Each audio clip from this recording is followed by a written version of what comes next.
Ladies and gentlemen, buckle the hell up. You didn't come here for a TD talk, and I'm not here to give you one. This is the story of a comic who got tossed out of the Fox frying pan and landed straight into a feud with the bald-headed bulldozer of Boston himself, Bill Burr. Yeah, that guy. Now, before you roll your eyes and think this is just another sob story of a comedian crying over cancelled gigs and Twitter trolls, don't. This ain't a pity party. This is a roast with receipts, a comedy war memoir, and a crash course in how to keep swinging when showbiz tries to choke the funny out of you. I'm not here to make you comfortable. I'm here to tell the truth, unfiltered, uncensored, and probably uninvited. Let's get into it. It started like a dream gig. A national platform, a steady paycheck, and the illusion that I could actually speak my mind without a room full of executives gripping their pearls. Fox hired me to bring the heat, shake things up, and deliver the kind of raw comedy that gets people talking. And I did until I said something that got them talking a little too much. You'd think a network built on controversy could handle a little fire, right, wrong. See, the truth is, Fox didn't really want a comic. They wanted a caricature, someone who could poke at the edges but never push too far, someone who sounded edgy without ever threatening the comfort of the boardroom. It was a tightrope walk from day one, and the rope kept getting thinner. Every joke was a negotiation. Every take ran through a meat grinder of nervous producers asking, "Can we tone that down just a bit?" They wanted spice, but not too spicy, like hiring a dragon and then getting mad it breathes fire. The moment that got me fired, it wasn't some explosive scandal, no viral clip, no massive public outcry. It was one segment, one joke, and a few execs in a meeting deciding it was off-brand. And never mind the fact that the audience loved it. Never mind that the joke hit. It just made the wrong people in the wrong suits uncomfortable. And just like that, boom, I was out. Not with a dramatic exit or some big press statement. Just a call from a guy I barely knew, reading from a script, thanking me for my service like I was retiring from the army, not getting axed for doing my job too well. The weirdest part, I wasn't even surprised. I saw it coming. You start to feel the chill before the freeze. Emails get shorter, smiles get tighter. Suddenly you're not brilliant or brave, you're a bit much. I watched it happen to other comics, and I told myself I'd survive it when it came. But it still hits different when it's your name on the chopping block. It's not just losing a job. It's the industry quietly saying, yeah, we like funny, but not your kind of funny. And this is the part nobody tells you about. Being fired by a network doesn't mean you bombed. It often means you said something too true, too fast, too loud. In a world where every punchline is a potential lawsuit, comedy is a liability. They don't want truth. They want safety disguised as satire. They want rebels who ask permission first, and that's not what I do. It took me a minute to figure out whether I was mad, hurt, or relieved. Honestly, I was all three. Mad that I got clipped for doing what they asked me to do. Hurt because I thought, maybe naively, that talent still mattered more than politics, and relieved. Because once you're out, you're free. You don't have to pretend anymore. You don't have to smile through clenched teeth or rewrite jokes to pass the vibe check of some middle-aged marketing team. This business is full of people who say they want authentic voices. But what they really mean is authentic until it makes us uncomfortable. And once you make them uncomfortable, it's over. Doesn't matter how good you are, how many fans love your work, or how hard you hustle to get there. If you don't play the game their way, they'll show you the door and pretend it's a revolving one. What happened with Fox wasn't an accident. It was the natural result of trying to fit a real comic into a corporate mold. And if I had the chance to do it again, I'd still tell the same joke. Because if you're not willing to get fired for being honest, then you're not really in comedy. You're just doing PR with a punchline. The comedy industry likes to pretend it's a rebel's playground, loud, wild, no rules, just laughs. But the truth, it's more like high school with microphones. There's a cool crowd, a pecking order, and a whole lot of politics hiding behind punchlines. You learn fast that talent alone isn't enough. Being funny is step one. Knowing when to laugh at the boss's joke, even when it bombs, is step two. And if you don't play the game, you're out before you even knew you were in. This business runs on a strange kind of currency: clout, connections, and conformity. It's less about making people laugh and more about making the right people comfortable. If you do that, doors magically open. You get bookings, specials, interviews. You get the illusion of momentum. But if you ruffle feathers, if your material hits a little too close to the truth, suddenly you're difficult. You're not the right fit. And just like that, the offers dry up, the phone stops ringing, and you're left wondering what crime you committed. Spoiler, it was honesty. Behind the scenes, it's not jokes that get people fired up. It's fear. Fear of backlash, fear of headlines, fear of upsetting a sponsor. The industry survives on playing it safe. That's why you see the same comics on every panel, doing the same bits in slightly different voices, because safe sells. Safe gets past the gatekeepers, but safe doesn't start revolutions. Safe doesn't shake a crowd out of its comfort zone. It just keeps the machine humming, and God forbid you're the wrench. There's this weird hypocrisy in the comedy world. On stage, everyone's about pushing boundaries, being bold, speaking truth to power. But offstage, it's handshakes and fake smiles, producers whispering about who's too hot to touch, and agents warning you to tone it down. You watch comics self-censor before the punchline even forms.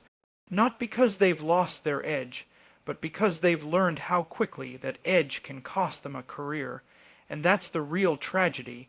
Not that the industry doesn't love comedy, but that it's terrified of comedians who don't flinch. What nobody wants to admit is that comedy is one of the last real forms of public truth telling.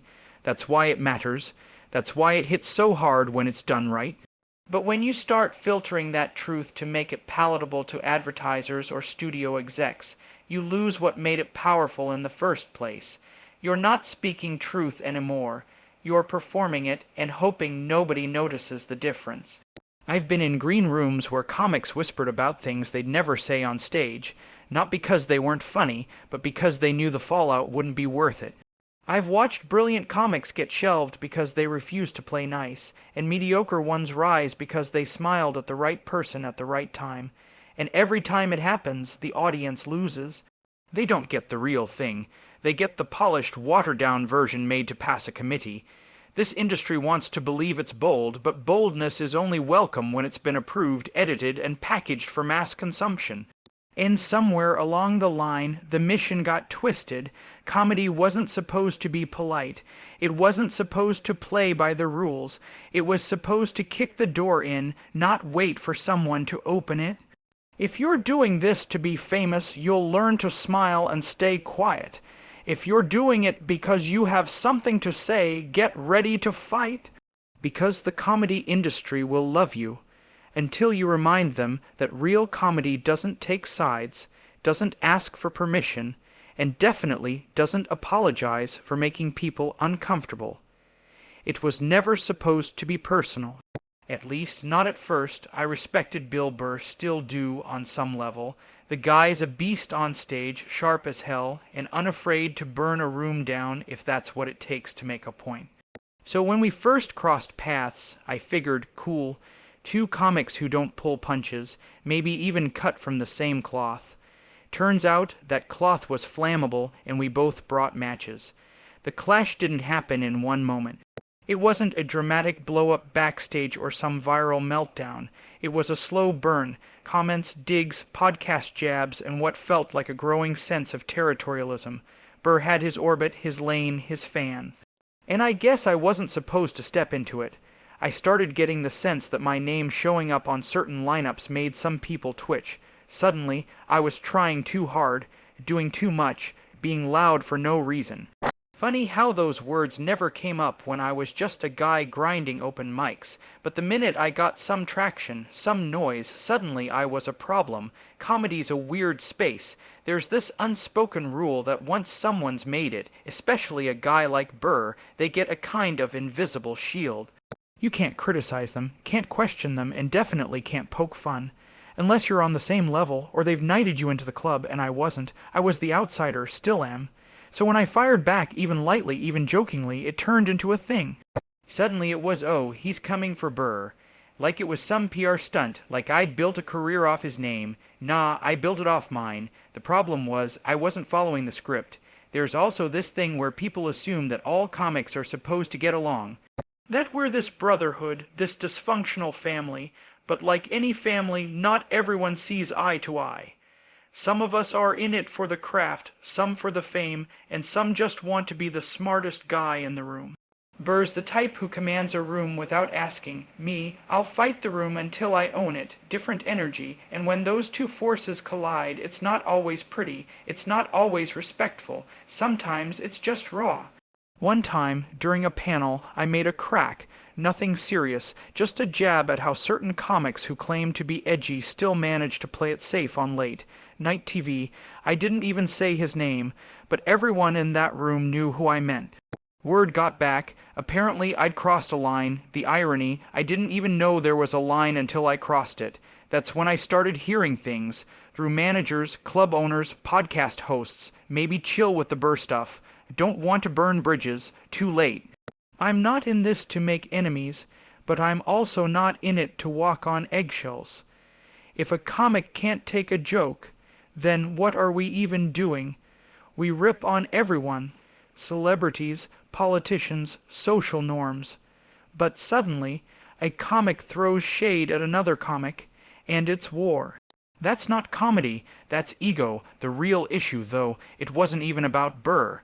It was about what he represents in this industry, legacy, authority, the establishment dressed up as rebellion, and me.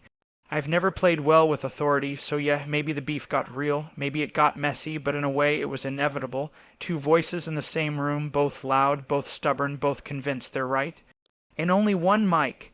There's a strange tension that exists right now between comedy and culture, especially the culture that claims to be about progress, sensitivity, and inclusion. On the surface, it sounds like a noble cause. Who wouldn't want a world where people feel safe and respected? But the second that mission crosses into the realm of comedy, things get complicated, because comedy isn't supposed to be safe. It's not designed to protect your feelings. It's designed to expose what's ridiculous, uncomfortable, and sometimes offensive on purpose. That's what makes it honest. That's what makes it funny. Cancel culture, as it's often called, doesn't actually cancel people as much as it paralyzes them. It gets inside a comic's head before the joke is even finished. It makes you second, guess your setup, dissect your punchline, and wonder if the fallout is worth the laugh. The crowd might laugh, the room might love it, but somewhere online someone's recording, ready to clip it, tweet it, twist it. And that clip becomes the new version of you, the problematic comic, the hateful comic, the one who went too far. And not because your joke was lazy or cruel, but because it didn't fit into the new rulebook that seems to be rewritten every month. What's wild is that comedy was never meant to follow rules in the first place. Great comics have always poked at the raw nerves of society. Pryor, Carlin, Joan Rivers, Patrice O'Neal, they didn't ask for permission to offend. They just told the truth, their truth, and let the audience deal with it. That's the art, that's the point, but now, we're watching an entire generation of comics try to do mental gymnastics to avoid triggering anyone while still trying to be funny. And the result is watered-down jokes and half-hearted laughter from crowds more afraid to be seen laughing than actually upset by the material. The contradiction is that people still crave real, raw comedy. You can see it in how certain specials blow up, how underground shows sell out, how fans cling to the few comics who refuse to bend. But the second those comics gain mainstream attention, the culture machine kicks in. Think pieces, call-outs, and the usual demands for apologies start pouring in. It's like people want edge, until it cuts a little too close to their side of the argument. Then suddenly the comic's dangerous. And their jokes are treated like acts of war instead of words meant to provoke thought, or at the very least, a chuckle. Comics aren't politicians, we're not therapists, we're not supposed to be role models. We're jesters with microphones trying to make sense of a chaotic world. Sometimes we hit the mark, sometimes we miss it. That's the risk, and that risk is what gives comedy its power.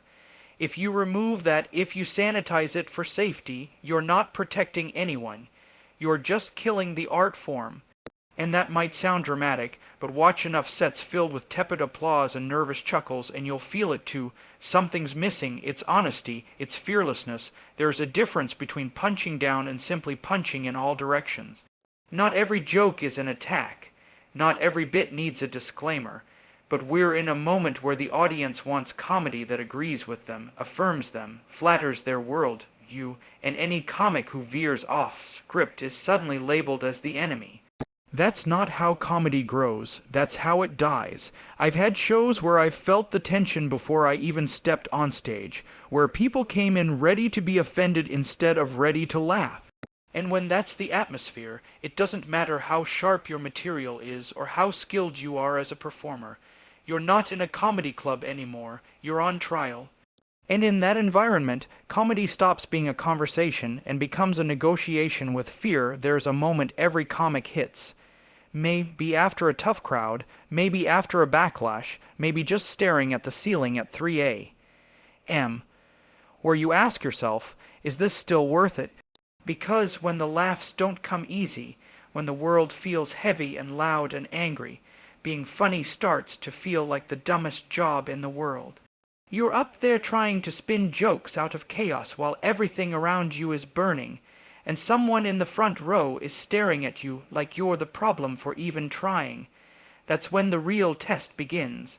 Staying funny when the world isn't laughing is an act of rebellion.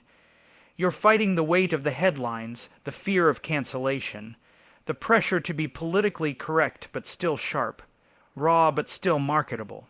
It's like walking a tightrope during an earthquake, and the crazy part is people still expect you to deliver. They want the punchline, but they also want it to pass their personal moral checklist. One wrong word, one wrong tone, and suddenly the joke is no longer a joke. It's a statement, a stance, a target on your back. You start questioning everything, not just your material, but your instincts. The voice inside you that used to be fearless suddenly starts whispering doubts. Will this offend someone? Will I get booked again if I say this? Will this clip go viral for the wrong reason? That's a death spiral for a comic. Because the minute you start writing jokes to avoid trouble instead of chasing the truth, you're not a comic anymore. You're a content creator trying to survive the algorithm of public opinion. The hardest part is that the audience has changed too. They're not just listening, they're watching, waiting. Some come to laugh, others come to catch you slipping. It used to be that the worst thing a joke could be was unfunny. Now it can be problematic, insensitive, inappropriate, words that carry more weight than they should when applied to something that was never meant to be perfect. Comedy has always been messy, that's why it works. It's the only space where the truth can be ugly, where the human condition gets exposed without a filter.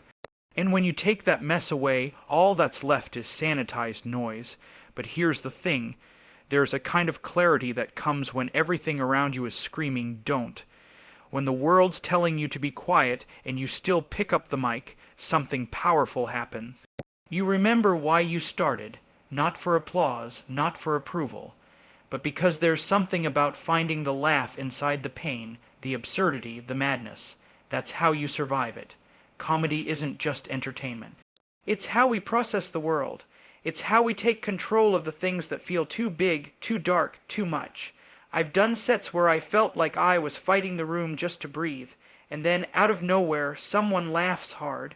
And it's not always the joke you expected. Sometimes it's the realest line you say, the one you almost cut because you thought it was too raw. That laugh in that moment reminds you that it's not about pleasing everyone. It's about reaching someone. It's about cutting through the noise, even if just for a second, and letting people know they're not alone in the absurdity. Being funny right now isn't easy. It's risky, it's exhausting, and some days it feels like yelling into a void.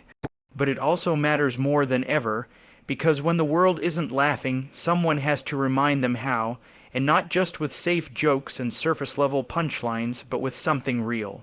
Something that punches through the dark and says, yeah, it's messed up, but we're still here, and we can still laugh. There were times I thought about walking away. Times when the calls stopped coming, the messages dried up, the headlines stung, and the silence felt louder than any heckler ever could.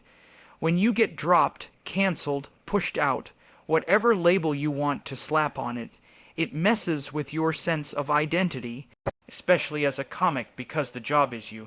It's your thoughts, your voice, your rhythm. So when people decide they don't want to hear it anymore, it feels personal in a way few other professions can relate to. But here's what they never tell you. Once the noise dies down, once the anger cools, you're still standing. You're still here, and that matters. There's a power in surviving the fallout, in being called too loud, too raw, too real, and not shrinking from it. There's strength in being the comic who didn't pivot, didn't apologize into a new brand, didn't start podcasting inspirational quotes or selling merch with fake humility. I stayed me, unfiltered, uninvited, and still funny as hell. The thing about comedy is, you don't get into it unless you have something in you that refuses to shut up. That voice, that fire, it doesn't care about market trends or network contracts. It just wants out. And I've learned that even when the lights go off and the club is empty, that voice is still there, still writing, still creating, still pushing, because real comics don't chase comfort, we chase truth. And sometimes that truth costs you stage time, fans, opportunities. But it also earns you something more valuable, your integrity. A lot of people ask how I keep going after all the chaos. The truth is, I don't know how not to. Comedy isn't what I do, it's who I am, and that's not some poetic nonsense. That's survival. When you get knocked down, you learn pretty fast what's performative and what's real. What parts of your act were just for approval, and what parts were rooted in your gut. I stripped everything back. No more playing to what the industry wanted. No more chasing laughs that didn't feel earned. I went raw, honest, sharp, and strangely enough, that's when things started clicking again. Not with agents or networks, but with people. I'd get messages from folks who said, "Hey, I saw what happened to you. They tried to shut you up, but I get it. I get you." And that right there is the win, not trending, not selling out theaters. But connecting, hitting someone so hard with a joke or a story that they feel seen, that's the magic. That's why I'm still talking, because there's always someone out there who needs to laugh. Not at the easy stuff, but at the real stuff. The stuff nobody else is saying because they're scared it won't land. I say it anyway, and sometimes it doesn't land, but when it does, there's nothing better. I've learned to embrace the fact that I'm not for everyone. I'm not supposed to be.